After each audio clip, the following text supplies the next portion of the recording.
Hello kids, how are you? Welcome to today's maths class, and today we will do data handling. Pictorial representation of data. We know that the collection of information in the form of numerical figure is called data. किसी भी information को numerical form में जो collect करते हैं that is called data. Representation of numerical data through the pictures or graph is called pictorial representation of data or pictogram. जो भी numerical data है उसको पिक्चर की फॉर्म में प्रेजेंट करना क्या कहलाता है? पिक्टोरियल रिप्रेजेंटेशन और पिक्टोग्राफ. एग्जांपल लेते हैं. The following table show the daily production of bicycle in a factory for 7 days. 7 days में कितना प्रोडक्शन हो रहा है? Monday, Tuesday, Wednesday, Thursday, Friday, Saturday and Sunday.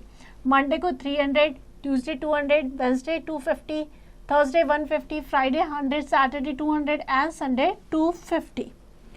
Now represent the above information through the pictograph. Pictograph के through हमें इसको represent करना है. तो कैसे करेंगे? सोल्यूशन. 2 कॉलम ले लेंगे. एक हो जाएगा डेज का, एक प्रोडक्शन ऑफ बाइसिकल. सो अब हम 300 बाइसिकल को यहाँ पर ड्रॉ नहीं कर सकते, तो हम क्या करेंगे? 1 बाइसिकल जो रिप्रेजेंट कर रही है वो किसको कर रही है? 100 को. और 50 भी है, दैट मीन्स हाफ जो बाइसिकल रिप्रेजेंट करेगी वो किसको करेगी? 50 को. क्लियर? तो फुल 3 फुल बाइसिकल है, दैट मीन्स 300 हो गया. ट्यूसडे को 2 फुल है, दैट मीन्स 200. वेडनेसडे 2 फुल यानी 200 और एक हाफ है यानी 50, 250. देन थर्सडे 150 हो जाएगा. फ्राइडे 100, सैटरडे 200, संडे 2 फुल है यानी 200 and 50, 250. Next, bar graph. Since the representation of numerical data through pictograph is time consuming and not very useful, we use bar graph consisting of rectangular or equal width and of varying heights.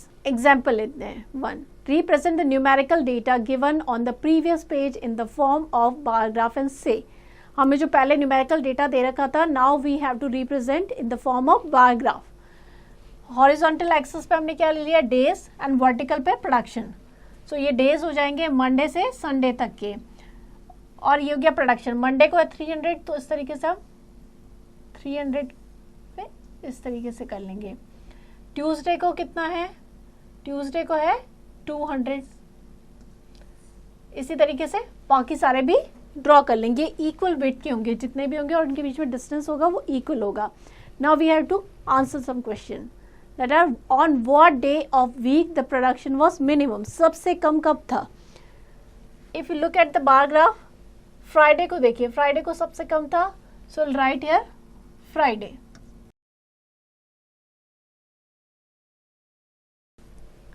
Next, on what day of week the production was maximum. Maximum कब था? Monday को. So we'll write Monday.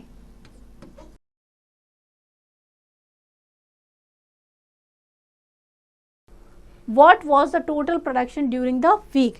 Total production क्या होगा? हम इन सबको add कर देंगे. 300 plus 200 plus 250 plus 150 plus 100 plus 200 plus 250. तो ये क्या हो जाएगा? टोटल हो जाएगा 1450. ये हो जाएगा टोटल प्रोडक्शन जो कि पूरे वीक में हुआ है. पूरे वीक का प्रोडक्शन मीन्स इन सब को हमें टोटल करना है जितना भी प्रोडक्शन था. Clear? Next, task 1. Subject enrichment. The following bar graph show the number of students present on the weekdays on the particular week. ये एक बार ग्राफ दे रखा है, यहाँ पे डेज दे रखे हैं एंड नंबर ऑफ स्टूडेंट जो उस वीक के ड्यूरिंग प्रेजेंट थे उनके बारे में है. सो हमें कुछ क्वेश्चंस दे रखे हैं. We have to answer that question by looking at this bar graph. So first question is what was the strength of the class on Monday? So Monday को देखेंगे तो कितना है? 30 students. So we'll write here 30. Next is on which day the number of student was maximum. सबसे ज़्यादा कब थे? Tuesday को 45. So we'll write here Tuesday.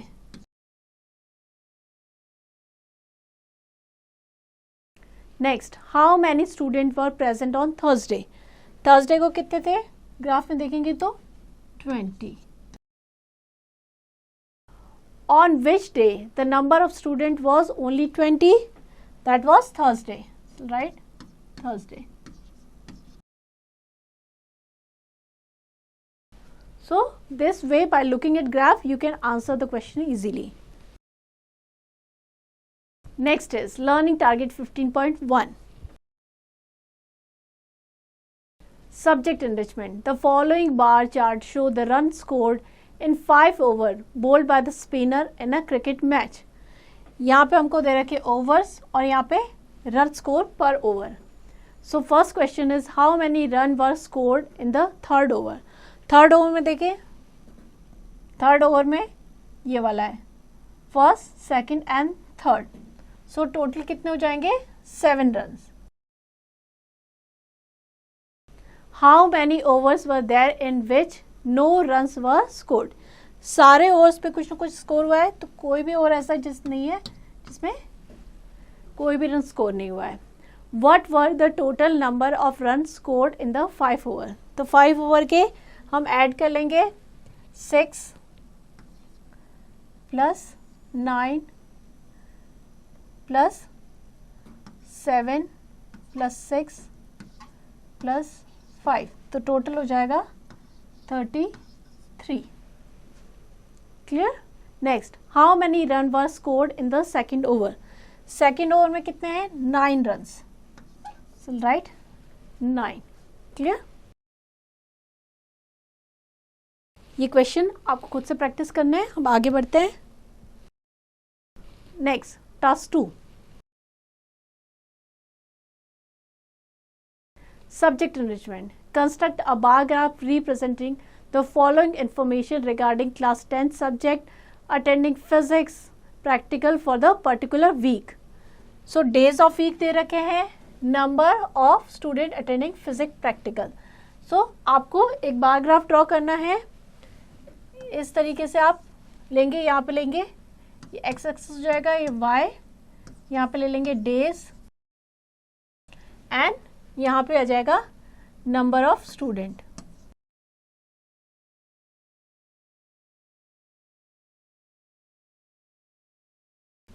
ये क्वेश्चन आपको खुद से करना है, अपने ग्राफ पेपर पे ड्रॉ करना है. Clear. Next, learning target 15.2. Subject enrichment. The approximate population of India as found by the census survey in different decades is as follow. Years they रखे हैं, पॉपुलेशन इन करोड़ दे रखी है. हॉरिजॉन्टल एक्सिस पे आप years ले लीजिए एंड वर्टिकल एक्सिस पे population ले लेंगे करोड़, और उसके अकॉर्डिंग आप बार ग्राफ ड्रॉ करेंगे. तो ये एक्टिविटी आपको खुद से प्रैक्टिस करनी है. So here we end the chapter. I hope you understand the chapter well. Now you have to practice it.